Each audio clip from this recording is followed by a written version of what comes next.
and most strange, and at once sad and sweet, to find that mind of a truly fine, pure, and elevated order.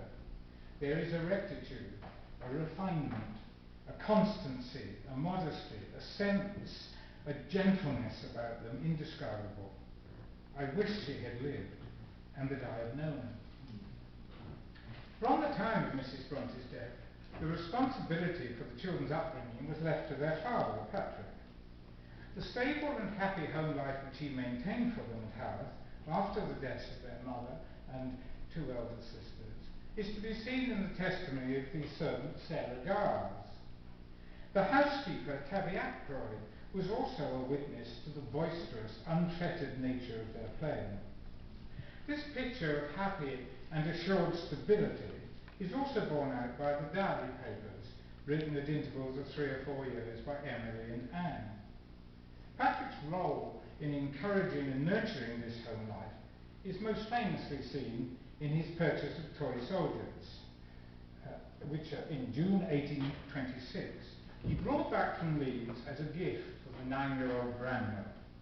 His sisters immediately demanded a share in this present, and that was the beginning of the remarkable imaginative activity on the part of all the children, which resulted in those juvenile writings, which for the girls formed the seedbed for their later novels. We have the testimony of the Keighley schoolmaster, William Dearden, that Patrick was actively involved in his children's activities. Dearden cited Bramwell as telling him that after the sorrowful period of the early days, his father watched over his little flock with truly paternal solicitude and affection, that he was their constant guardian and instructor, and that he took a lively interest in all their innocent amusements. Dearden also stated that Patrick often took the children with him on his visits to friends and on his rambles among the hills. And Patrick himself told Mrs. Gaskell that when his children's disputes over the relative merits of Wellington, Bonaparte, Hannibal and Caesar reached a feverish pitch, I had sometimes to come in as arbitrator and settle the dispute according to the best of my judgment. I rather like that tone of the thoughtful Patrick having to weigh it up very carefully. Perhaps the most obvious aspect of the influence which Patrick had on his children is the schooling which he ensured that they received.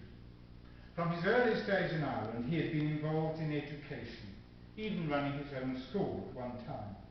He was very conscious of the great benefits which he had received from his studies, and he was determined that his children should be provided with the training which would enable them to make their own way in the world, as they would inevitably have to do in the event of his death. In 1823, he arranged for the two eldest girls, Maria aged 9 and Elizabeth 8, to be sent to Crofton Hall, Wakefield, although the fees of £28 a year at this boarding school for young ladies proved too high a burden for him to sustain for long, despite probable financial assistance from friends. Sadly, his next attempt to provide for his children's education led to an unmitigated tragedy.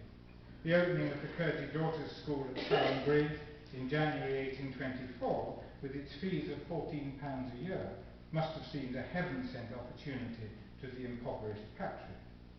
He was swift in taking advantage, and the school had been open barely 6 months when he sent Maria, aged 10, and Elizabeth, aged 9, on the 21st of July that year.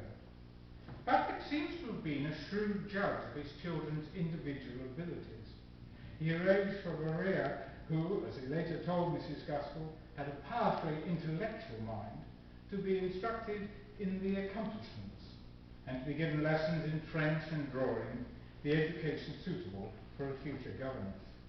His assessment of Maria was later endorsed by a former teacher at the school, who referred to her as a girl of fine imagination and extraordinary talents. Elizabeth, however, whom Patrick described as having solid good sense, was to be given a basic education suitable for a future housekeeper. We are able to glean something of the unusual environment in which Patrick had brought up his children and of his priorities in shaping their education at home when we read the school assessment of Charlotte's abilities at the time of her entry. reads tolerably, writes indifferently, ciphers a little and works neatly, knows nothing of grammar, geography, history or accomplishments, altogether clever at her age, but knows nothing systematically. Sadly, both Maria and Elizabeth died shortly after being sent home from the school, and Charlotte and Emily were withdrawn. Despite the terrible tragedy which had fallen upon his family, Patrick knew that he must persist in his efforts to provide them with a solid education.